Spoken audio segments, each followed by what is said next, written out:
And being able to adjust your systems is so important.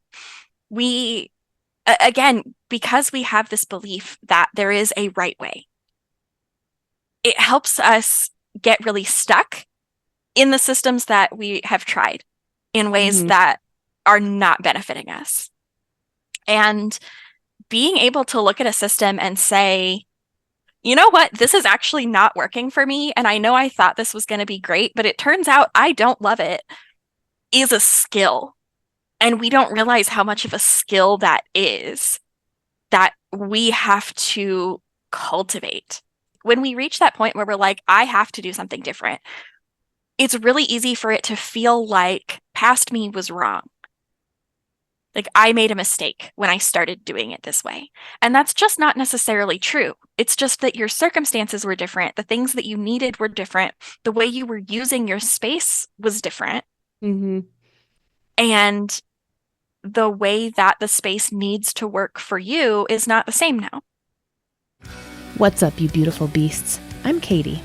I'm on a mission to help humans become their favorite versions of themselves and to strive for overall health by healing their relationship to food and exercise, healing their relationship to their body, and most importantly, healing their relationship to themselves, all without ever having to step on a scale. I have had the privilege to talk to all kinds of different humans who have been through a plethora of experiences just being a human and existing.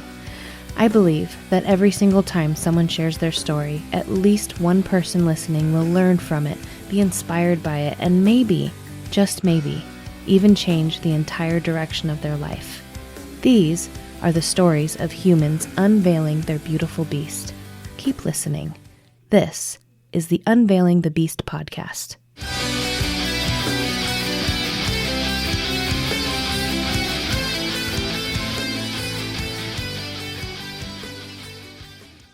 Welcome to the Unveiling the Beast podcast. It's good to have you on. Can you tell the listeners a little bit about who you are and why you think you are who you are?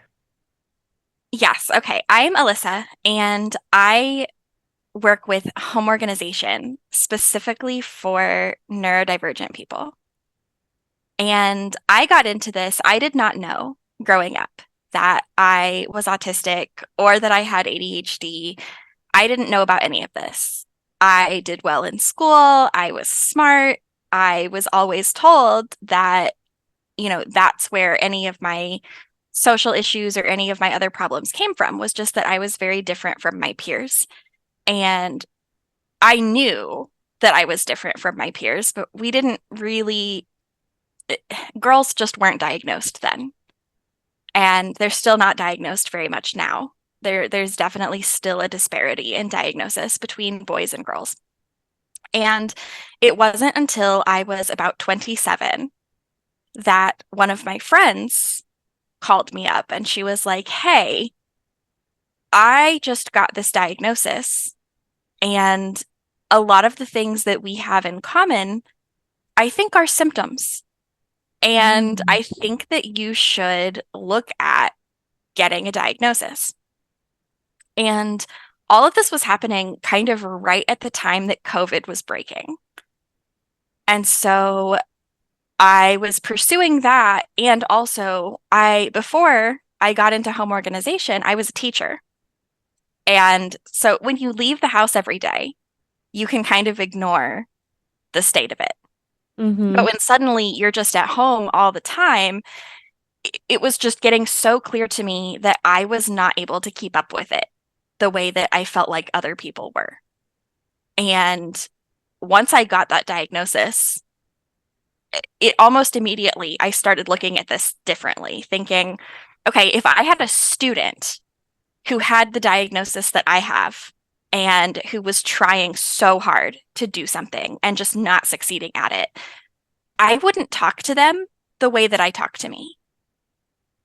And I would have so much more compassion for them. But also, as their teacher, I would be thinking, what is in their environment that's not setting them up for success? Or what am I asking them to do that doesn't come naturally to them?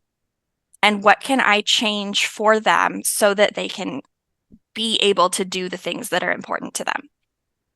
And almost immediately, when I started looking at it like that, I realized so many of the things that I am trying to do that I have been taught are important are just absolute nonsense that don't matter. Mm, And I don't need to follow this imaginary list of rules.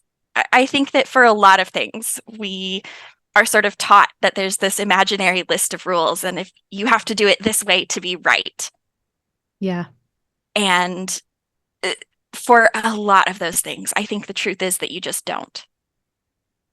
And it's so much more important for me now to be able to have a clean, healthy home that I enjoy spending time in, where I have room to do the things I want to do. I am not a minimalist by any sense of the word. I have big, expansive hobbies. I have that fun ADHD problem where you switch hobbies a lot and you find a new hobby and immediately are like, I need to get every piece of equipment that has ever existed for this hobby. And a lot of that just does not fall in line with conventional organizing wisdom. And it has been so liberating to be able to just throw all of that out and get to have in my home the things that I enjoy instead of filling my home with the expectations of other people. Mm, that's big. That's so big.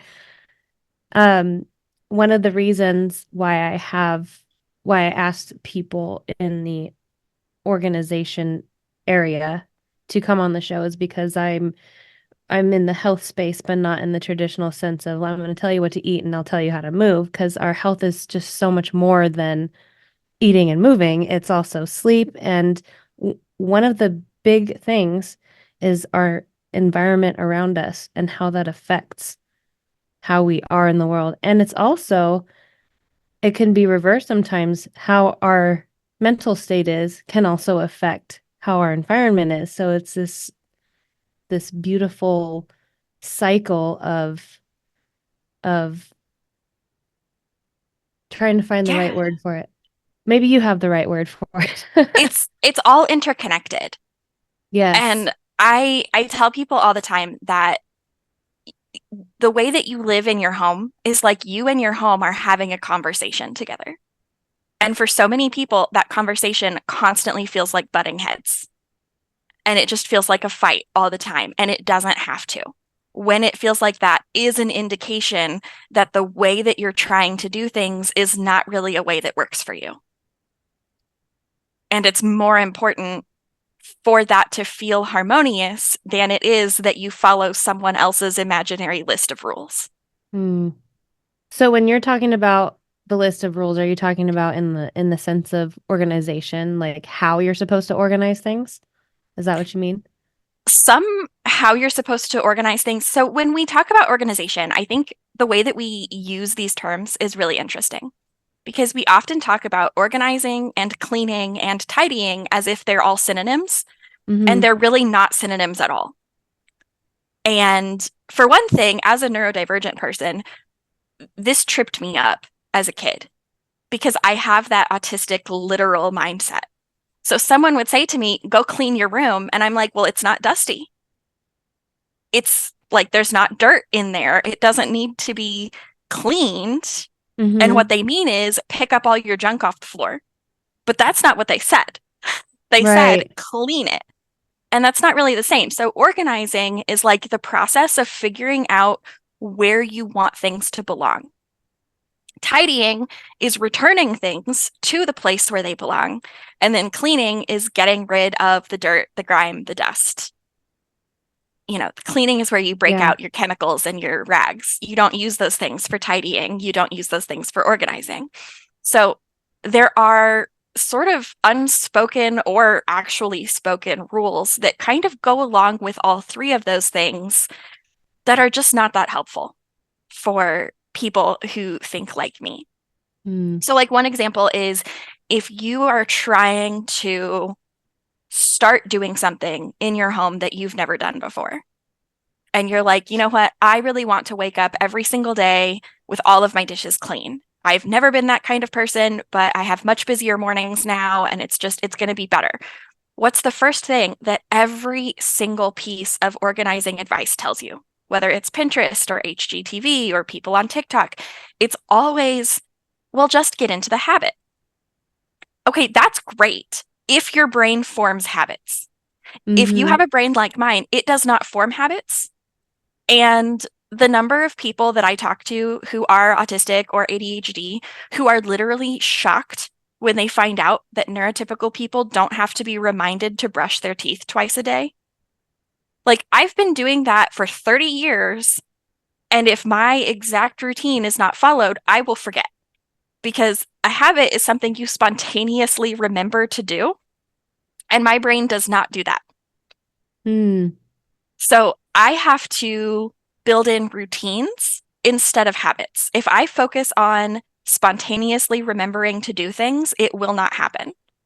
I can do it every single day without fail for months, and then something happens and throws my routine off, and it will be 3 weeks before I ever think of it again. And that used to cause me a lot of frustration and a lot of embarrassment because I thought everybody can do this. Why can't I just do this thing that, quote unquote, normal people do? Mm-hmm. And then after getting my diagnosis, I was like, oh, because I'm normal differently. Mm. And being able to evaluate some of those concepts about, oh, okay, clean means not having stuff on your kitchen counters. Tidy and organized means having open kitchen countertops with no stuff on them. Okay, that's great. But also, if I put my toaster in the cabinet and I don't see it, I forget I have a toaster and it doesn't exist anymore. So for me, that is not going to work. I am going to have to keep that out where I see it and I remember, oh, yeah, I have that and I can use it, Mm-hmm. which is not something that everyone has to think about. But it is something that I have to think about. And it's something that a lot of other people have to think about. We just haven't been told that there are ways to build that in so that our environment can work for us. We have been taught that we just need to work harder. Yeah. I love too your distinctions between the three, the cleaning, the tidying, and the what was the third one? I'm so sorry. Organizing. Organizing. Um, because there's been times where I'll have somebody coming over, I'll be like, "Oh, my house is so dirty," and then I'll correct myself and be like, "Well, it's not dirty, it's just messy." Because I don't like dirt, but mess is fine, especially after you have kids. Like I went from clean freak to I had to get over my clean freakness, but I love that distinction. Um, how would you explain, if you can, how our environment affects our being, like our well-being? One of the things that I don't think that we think about is with especially ADHD, but also other types of neurodivergence, it's really common to have this experience where we just struggle with executive function. So executive function is that there are a lot of things that go into it. One of them is task initiation. So actually starting to do a task. But before you even get to that point, you have to evaluate the task. You have to decide what needs to be done and in what order, and who needs to do it, and what else do I need to make that happen? Like, do I need, am I out of Windex and I need to make a quick run to the store to get some? Or there's a lot of thinking tasks that go into doing any other task before you even get there. And for a lot of neurodivergent people, that can be kind of paralyzing if Mm, we're having a high executive dysfunction day. And so, what that looks like to the people who live with us, or sometimes even to us, is I've been sitting here on the couch scrolling my phone for 3 hours and it looks like I've been relaxed. But really, inside my head the whole time, I've had this running dialogue with myself. of like, oh my God, you're so lazy. Why can't you just get up and do the thing you need to do? It would only take 3 minutes. Wow, you're still sitting here. Why are you like this? Wouldn't you think that you could just do this thing? Anybody else would have already done this. And it's just this horrible, nasty dialogue for however long it takes to figure out what to do. And the more we have set up our homes in ways that don't feel natural to us, the more we're setting ourselves up for that experience. And when we can organize our things in such a way that keeping them clean and tidy feels natural and feels intuitive to us, it's much Hmm. easier to build that into our day and not have that experience where we're sitting here trying to convince ourselves to just get up and do the thing we need to do. And we're still probably going to have that experience sometimes because that's how our brains are. Right. But being able to minimize that is so valuable because it it does things to you when you constantly have that negative dialogue with yourself. And it's really hard to then go back and believe that you are a capable, productive person when you've just spent 3 hours criticizing yourself for something that is just the way your brain works. So, yeah, setting up your home so that it feels more intuitive to you Hmm. is so much more important than we give it credit for, and also so much harder to do when we have not been taught what that would look like for us. Yeah.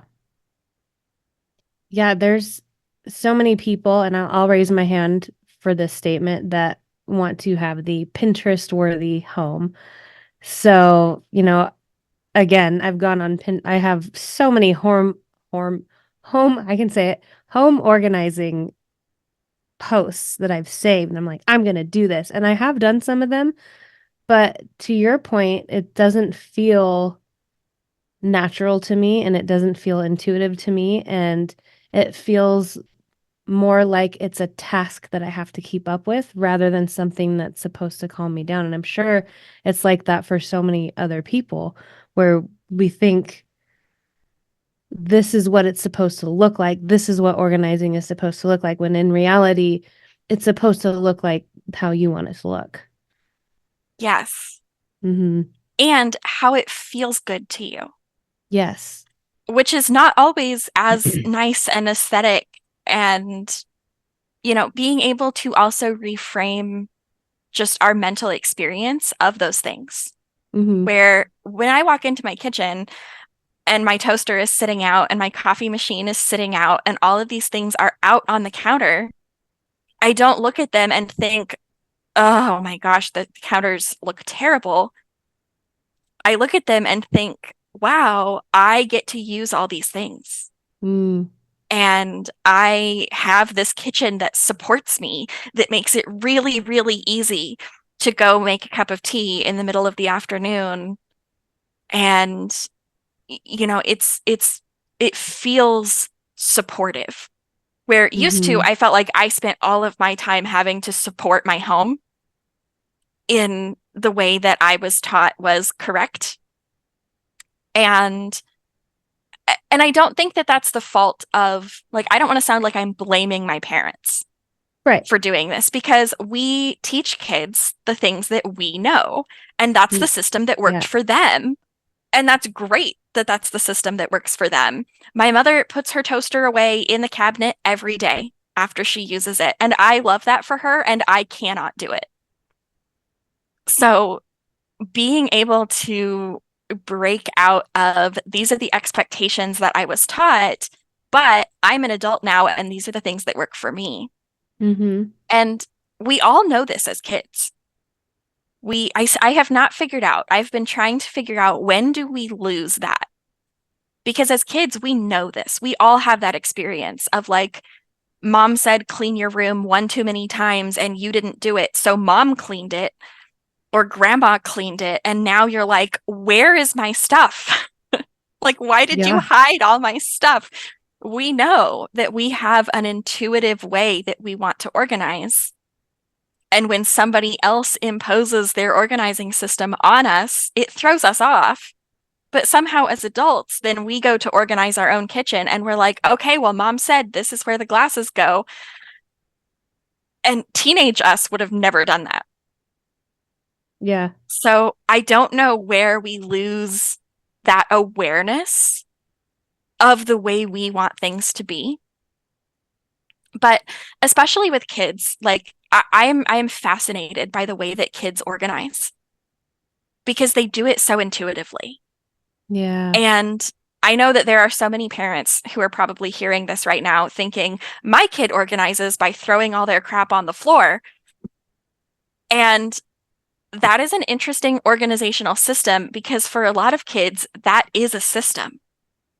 For me, with my ADHD brain, I needed to see it or I was going to forget about it. And I didn't buy my own furniture. I didn't get to choose if I wanted open shelving in my room or if I wanted clear organizing bins instead of cute decorative ones. I didn't even know at the time that those would have been choices that I would have made, but I needed to see my stuff, and the only other place to put it was on the floor. Mm. So I was doing it purposefully. I just couldn't necessarily explain why.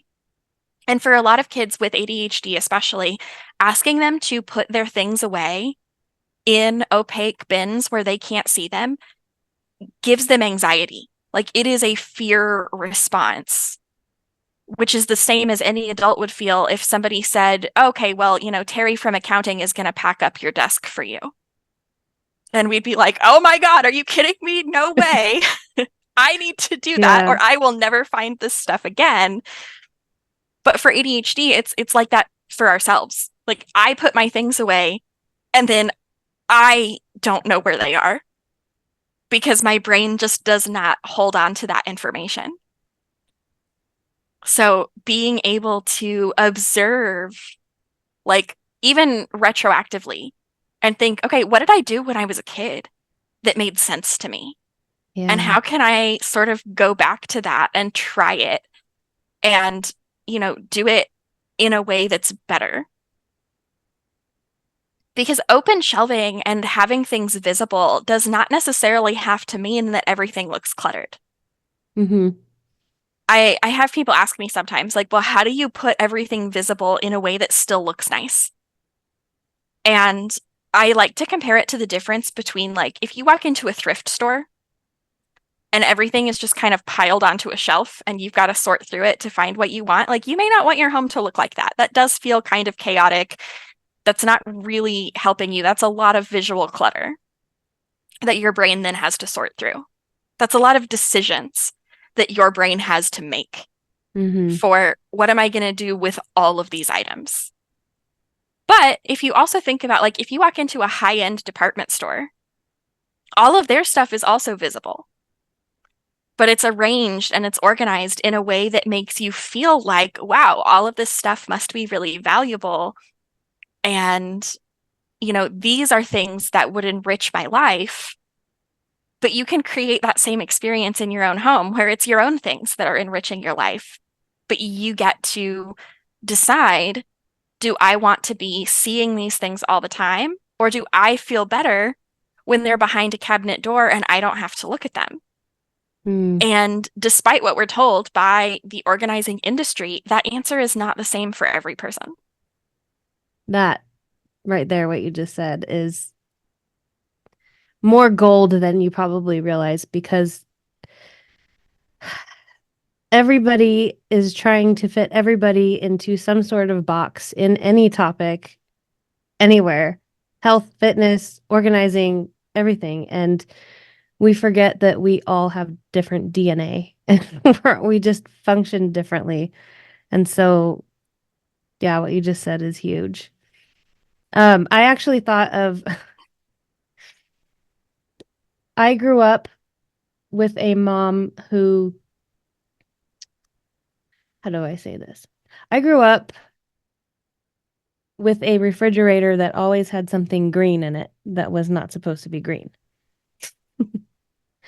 And so as an adult, you open my fridge and you see it organized in clear bins and you can see everything that's in the fridge because if we don't see it, we won't eat it and it'll turn green. So I love I love that you say, it's our parents basically do the best that they can for us with the information that they have.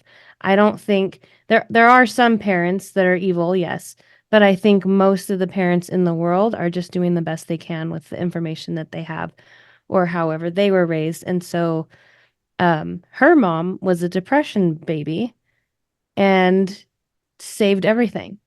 And so it makes sense if you look back in your heritage line or whatever, and you see how people did things in your family throughout the years, you start to understand the generations a little better. So, and then with that knowledge, you can make the decision to do it how you want to do it. So my example being all the bins in my fridge are clear. Most of the time I have labels on things too, because sometimes even if my family can see it, they won't even bother to open it and see what's in it. So I'll label things and it helps. And that way less food is wasted, no green stuff that's not supposed to be there, and everybody's happy. Yeah, and it's so important to find those systems because I'm willing to bet that you didn't do that the first time when you got your first refrigerator in your first home and have it perfect and decided, yep, this is the system I want. It's going to be great for the rest of my life. That probably did not happen. No. And being able to adjust your systems is so important. We, again, because we have this belief that there is a right way, it helps us get really stuck in the systems that we have tried in ways Hmm. that are not benefiting us. And being able to look at a system and say, you know what, this is actually not working for me. And I know I thought this was going to be great, but it turns out I don't love it, is a skill. And we don't realize how much of a skill that is that we have to cultivate. And I'm Hmm. sure you find the same thing with health, where it's like, hey, the thing that worked for you when you were 25 is not the thing that's going to work for you at 35. Like your body is not doing the same thing. Your life situation is Yeah. not the same. I mean, home organization looks dramatically different if you have toddlers than it does if you have high schoolers, than it does if you don't have kids at all. Yeah. And the needs that you have from your home are not the same. And so being able to adjust your systems and say, these are the things that are working the best for me right now. And when they stop working for me, I'm going to change them is so liberating and also so hard. Yeah. Because it feels like when we reach that point where we're like, I have to do something different, it's really easy for it to feel like past me was wrong. Like I made a mistake when I started doing it this way. And that's just not necessarily true. It's just that your circumstances were different. The things that you needed were different. The way you were using your space was different. Hmm. And the way that the space needs to work for you is not the same now. I mean, that was really clear to me when I started working from home. It was like, wow, the things that I need from my home are so much different when I am working from here than they are when I'm leaving every day and going to a job. Hmm. And being able to make that adjustment doesn't mean that I was wrong before. It just means that things have evolved. Yeah. I also loved your point about how, like, each person is so different. I just had some weird health stuff going on, and I finally, after several years of searching, was diagnosed with a mineral deficiency. Mm. And I don't know if anybody else has an iodine deficiency, but nobody found it. It took such a long time. I had more specialists than I could count on two hands trying to find it. And finally, one of my doctors did. And he basically said, tons of people have this, but only some people have symptoms. Some people are deficient forever and it just doesn't bother their body at all. And we don't really know why some people are affected and some people are not. And organizing is very much the same way. There are some people who any tiny bit of clutter is so stressful for them and they just can't handle it. And there are other people who feel so much better when they can see all their stuff and some clutter just doesn't bother them. And trying to fit those people into the same box is exceedingly frustrating, and one or probably both of them are going to end up unhappy. With both of those examples, I feel like in the beginning, when I first moved out of my house, I was 19 and I lived with other people, and they couldn't stand how clean freaky I was. And I couldn't stand how messy they were. And so, one thing that has completely like given me permission to breathe and relax is having a kid. Because, again, my house wasn't dirty, it was messy with toys. And one thing that I was able to retrain my brain with was that you, not you, me talking to me, you have wanted this baby for so long. Like I've wanted kids since I was a kid, but like it took us 2 years to even make said baby. And now he's here. And so this clutter is like his existence in the world. And so therefore it doesn't bother me to have this stuff on the floor. Does that make sense? Oh, yeah. I mean, when I was teaching, I taught primarily like early elementary and then before that. So, like 3 years old to 7. And the way they leave clutter is evidence of the way their brain is developing. Hmm. And it's so interesting to watch because you can see them turning into a person in the kind of clutter that they accumulate. Mm-hmm.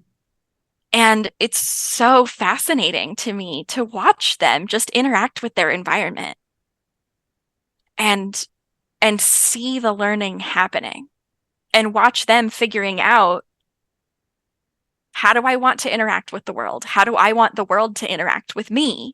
How do I influence my environment and what kind of influence does my environment have? And how do I make that work? And how do I feel about these activities? And some of that we have influence over, and some of that is just the way our brain is. Mm-hmm. I mean, obviously, if as we're growing up, if our parents are constantly screaming at us to pick up our stuff, we're not going to feel as, happy about having to clean our own space as we are if our parents grew up making it a game and making it fun and being understanding about it. That will impact the experience we have as adults. Mm-hmm. But watching kids interact with their environment is like, it's just a small scale version of what we're doing as adults, but they're figuring it out as they go. And they are giving themselves permission to figure it out as they go in a way that I think we as adults find really hard. We Yeah. feel like we should already know this. We should already have this down. We should, this shouldn't be a problem for us. And then we wonder, why is this one spot at the edge of the kitchen counter always got stuff piled on it? And why, as hard as I try, can I not pile stuff right here? And it's like, well, because that's where your brain has decided that the stuff should go. And you can fight that, or you can just admit that the stuff needs to go in this area. And there are ways that you can, make that easier and you don't have to just, give over to the giant pile. Right.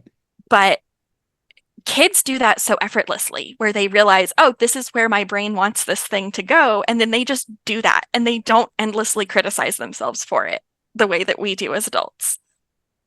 One of the things I tell my clients to do is, it's going to sound off, but I tell my clients to keep a picture of themselves when they were young with them at all times, so that when they start talking to themselves in that sort of like negative, demeaning way, I tell them to take that picture out and do it to that little kid. And they're like, nope, not going to do it. Yeah, we I don't understand why our brains work like this.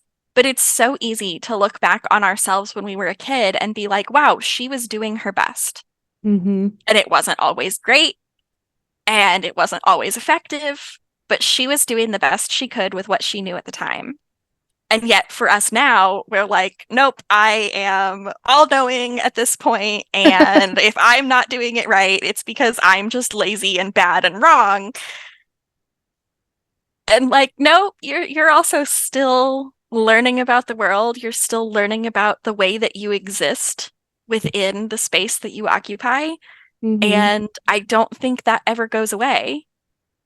But being aware that living in a home is a learning experience is just so much more enjoyable than thinking about it as though living in a home should be something that you just have down pat by the time you're 20 and you should just know how it works and nothing should ever change. Oh, that hit hard. Like I'm 39, I'm gonna be 40 and I still don't have it right. Well, and when you look at it that way, it gives you permission to change things in ways that work best for you. So, one of the things that I find a lot with people, especially with piles, which in the neurodivergent community, we refer to them as doom piles, which stands for didn't organize, only moved. Those things that you scoop up from here and you put them over there because you're just not dealing with it right now. And then later on, you pick them all up and you move them back. The things that always end up in a pile are the things that don't have an effective home. So even if, you use your hair dryer every day and it always lays on the counter and every day you're like, I hate looking at this hair dryer on the counter. I need to put it away. But if the home where it lives is in your closet and you have to go through two rooms and like three doors to get there, that is probably not an effective home for that hair dryer, or you would already be putting it away. Yeah. So if you're finding something that you are consistently not putting away, instead of saying to yourself, wow, I'm such a lazy, I should really be better at this, it's so much more effective to say, okay, the home that I thought would be a good place for this obviously isn't. So where is a better place I can put this that will be more convenient for me? And usually I tell people it's within an arm's reach of where you use whatever that item is. And if that means that you need to move something else that either doesn't get used as often or is actually used somewhere else, like fine. But if you have something that is consistently not getting put away, it needs to go within an arm's reach, which I'm sure you know from, I mean, with kids, you cannot put the toy box in a separate room from where you play with the toys. Right. They've got to be right there together, or you're going to have a giant string all the way Yep. through the house. And then it's never going to ever be put away because it's just too hard and it's not intuitive. You're not seeing it. Your brain is not being triggered for, oh, hey, I need to do that. And it's not going to happen. I've I've developed this habit of literally just throwing things into my garage because when it's in there, I can't see it. However, when I walk into my garage, it is like a bomb is going off and the heat is hitting me in the face. And there's something, and I'm not judging myself for it because I understand I'm a human behavior a lot better now, but there's something that is blocking me from just going in there and cleaning the damn garage. And as I add more things to it, the more I don't want to do it. Most of it, I keep doing this because my husband and I, we drink out of those giant gallon water bottles. Oh, We'll put it into a cup of our choice. And then I'll take the bottle, I'll open the garage door and just so like I had a friend come over and she went in there and she's like, "Your garage is a recycling gold mine." But the point is like I call it selective organization where most of my house looks nice because I work from here now again and I like to sit in an environment. This isn't my house. This is a green screen. But where was I going? Oh, so the selective organization, that one room in my house that I avoid at all costs unless I'm throwing a giant bottle in there. And it's like there's something blocking me from just going in there and cleaning up. I bet I have an idea of what it is. Okay. So when people have selective organization type situations where most of my home is super organized and I have this one area that just looks like a tornado went through it, it's often that we're thinking about that area as one category. And so, like in your kitchen, you've got, dishes Mm-hmm. and you've got food and you've got like the dishes that we eat off of, but then also the dishes we use for serving. And then there's the dishes we use just for things that are going to go in the fridge. And then, like, there are several different categories of things that we deal with. Mm-hmm. And so when you walk into the kitchen thinking, I'm going to clean up the kitchen, you're not generally thinking, I'm going to do every single task there is to do in this space. You're thinking, I'm going to wash the dishes we just ate off of so that tomorrow we can eat off of them again. Mm-hmm. And when we have a room that's just chaos, where we don't even know where to start, a lot of times it's because we're thinking about that room as one category. So if the category is clean up the garage, like that's a shit ton of stuff to do. That's Yeah. a lot. That is so much. That is so many decisions to ask our brain to make all at the same time. And also, we feel like, and I don't know why, again, I don't know why we do this, but we do. When we leave a room, we pile our arms up with every single cup that's on a nightstand, like we're never going to get to come back into this room ever again. And I don't know where this perception comes from because, like, it's our home. We can just go back in there. It's okay. But, but we get this idea that, like, this is the last trip I can ever make out of this room. And if it's not perfect when I walk out the door, it's going to be a disaster forever. And it sounds so silly when you say it, but yet we do operate that way. Yeah. And so when we have one room that's huge and chaos, and it feels like I need to find time where I can go tackle this whole space all at once. And then in the meantime, it's getting a little bit worse and a little bit worse because you're still putting stuff in there. And then it takes so much more effort to actually do it. So the barrier keeps getting higher and higher and higher and higher. And we're still telling ourselves, like, okay, I'm going to take the long weekend and I'm going to just do that. Except that never really happens because then somebody has to go to the urgent care and then, somebody stops by unexpectedly. And oh, by the way, there's a soccer game. And like it just never actually works out. Yeah. So dividing that giant space into much, much smaller categories makes it so much easier to actually deal with. Because thinking to yourself, like, okay, I'm going to pick up 2 bags worth of recycling and I'm going to drive them away from this house is so much easier for our brain to think about than this amorphous, like, I want to clean up the garage. Yeah. Like, that's 10,000 decisions. Mm-hmm. And especially if you're already stressed and you're already busy and you're already coping with the other things going on in your life and being responsible for other things, like that's a huge load to just take on all of a sudden. But I'm going to pick up 2 bags of recycling is it's small, it's finite. You can Mm-hmm. look at it and you can see, yep, these are my 2 bags of recycling. Check that task off. And it's so much easier to get your brain into the space where that feels possible when you cut it up into little pieces like that. Which I don't know why it's so hard to do that in our homes. But then I think Mm. it's probably hard to do that in other spaces as well. I'm sure for health too, people are like, nope, I want to be running a marathon by the end of next weekend. And you're like, Yeah. cute, but that's not how it works. Yeah. They want to do all the things right now. And they're like, I'm going to start working out this many days a week and I'm going to eat only good food all the time. And I'm like, no. How about we start by adding a salad every day? Just one salad. Add. I like to add things to people's diets instead of take things away.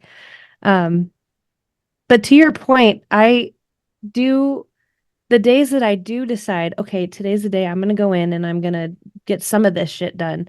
I walk in and I go, I don't even know where to start. And then I walk right back out. Hmm. So that's super helpful. I think I'm gonna implement that because chunk work. Yeah. Well, Yeah. and that's the same thing I was saying about like the executive function. When you have to make all these decisions before you can even get started, it makes getting started really hard Yeah. because you're having to do all this work before you even see any effort happening. We think of starting a task as being the point where we can begin to see effort or like we can begin to see a payoff. Hmm. And so much stuff has to happen before that. I mean, before you can even start eating your salad every day, you have to be thinking about, okay, I need to add that into my grocery shopping, or like I need to change my routine a little bit to make that happen. And there's a lot of planning that goes in before you ever even get to it.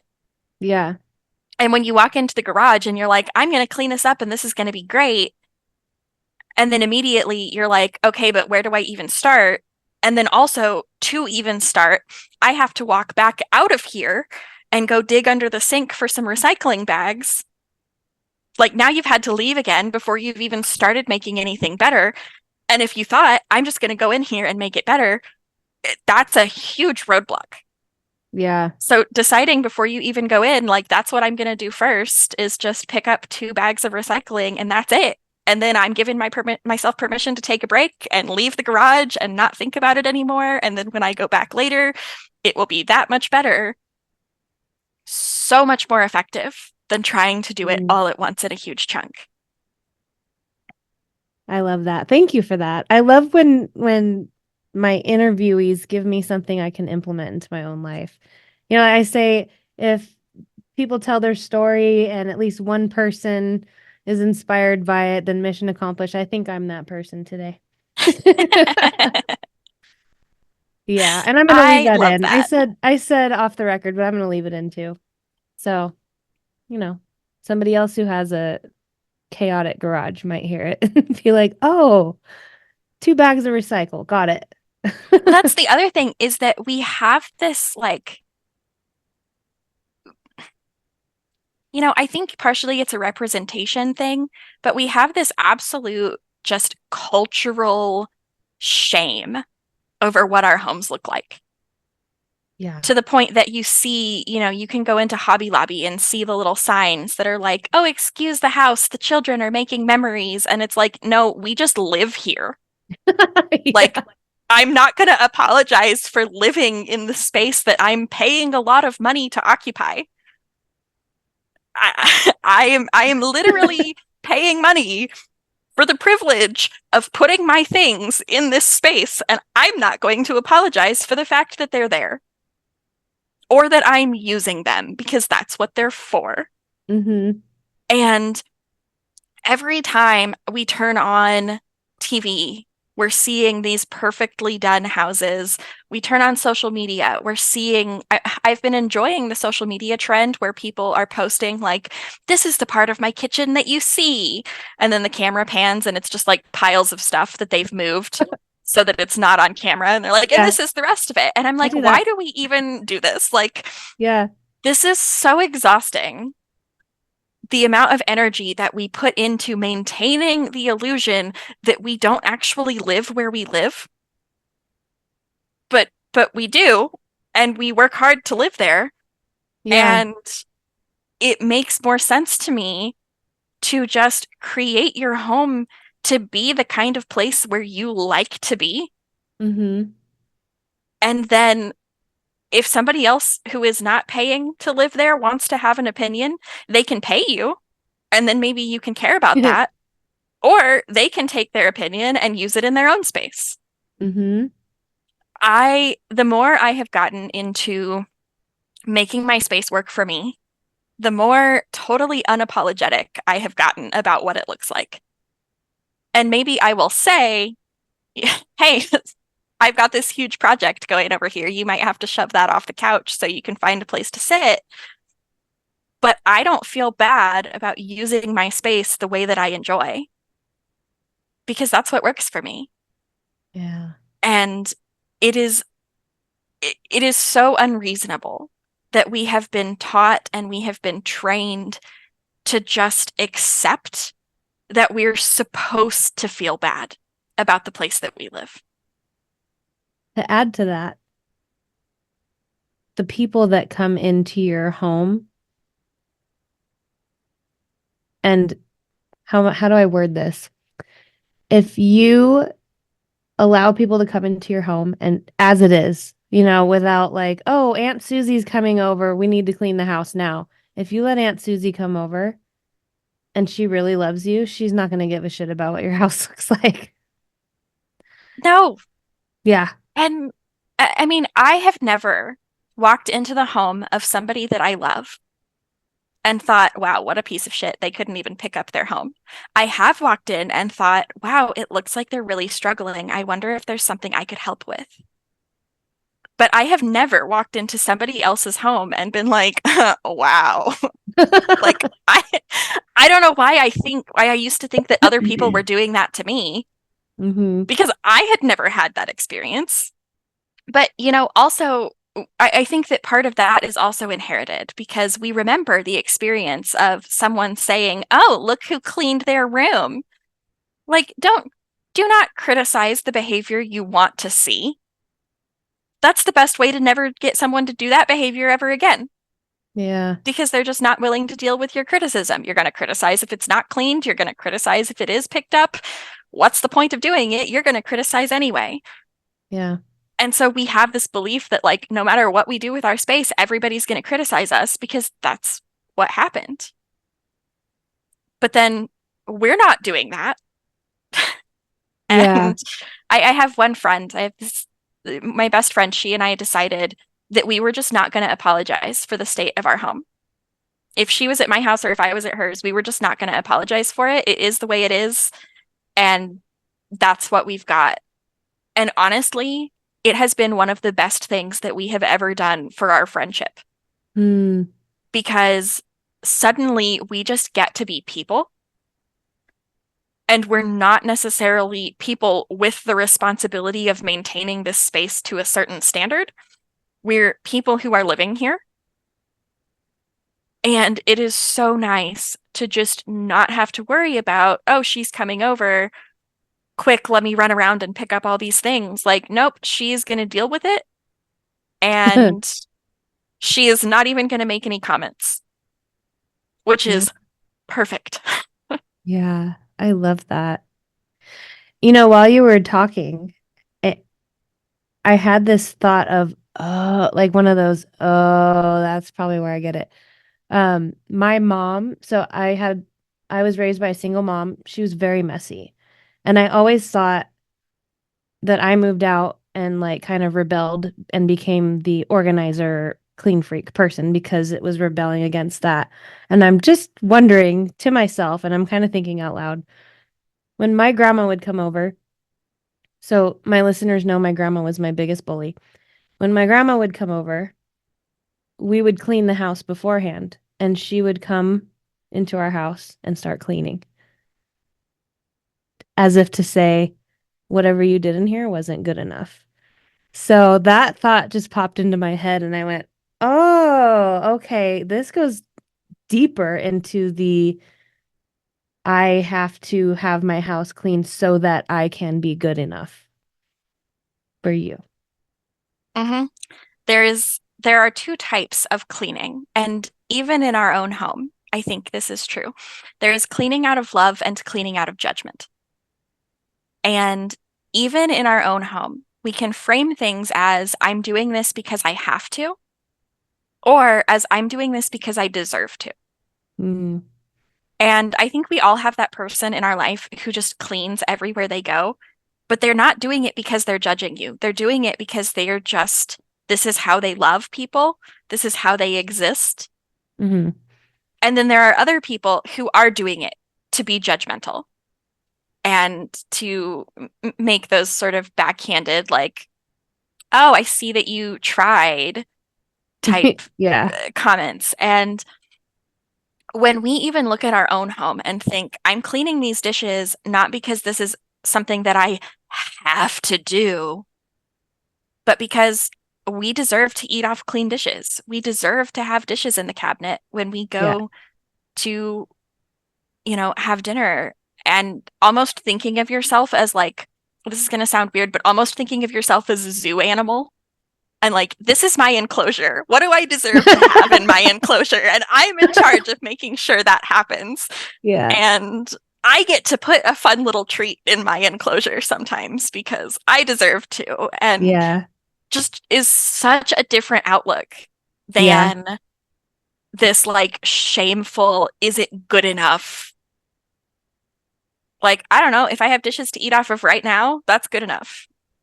I don't Yeah. need a whole week's worth of dishes at a time. I just need the ones I'm going to eat off of right now. Mm-hmm.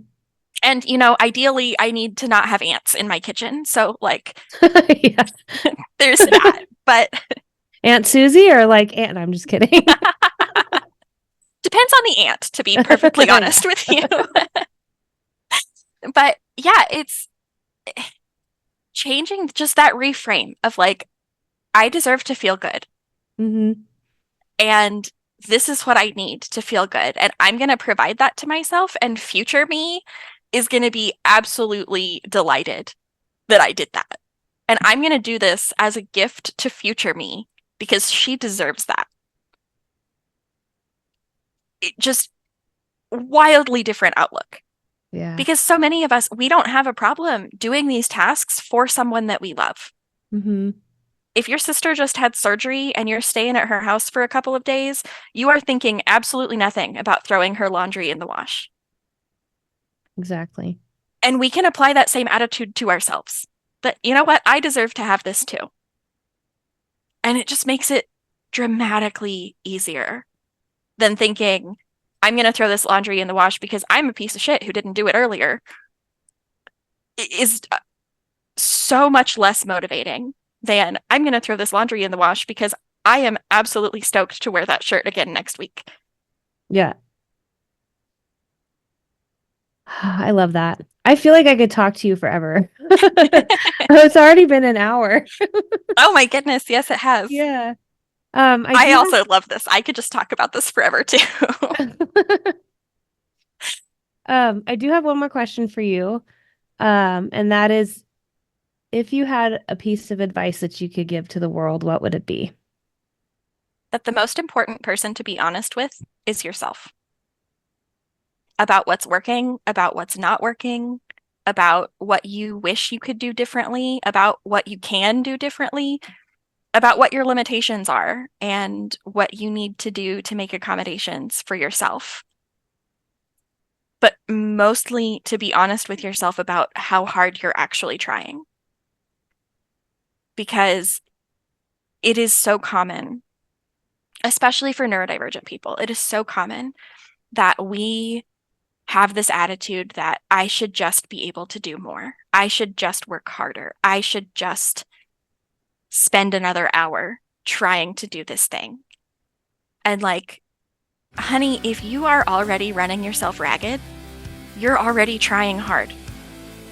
And it's okay to be honest with yourself about the fact that you're trying really hard and still not succeeding at something. And if that thing is your home, probably that means that you need to try less hard on a different strategy. But being honest with yourself about how hard you're actually working is the thing that lets you see that. Because otherwise, you just keep thinking that you need to try harder, and there is only so much you can do and only so much you should have to do when there are other options. Beautiful beasts, Alyssa signing off. Until next time, Balaka.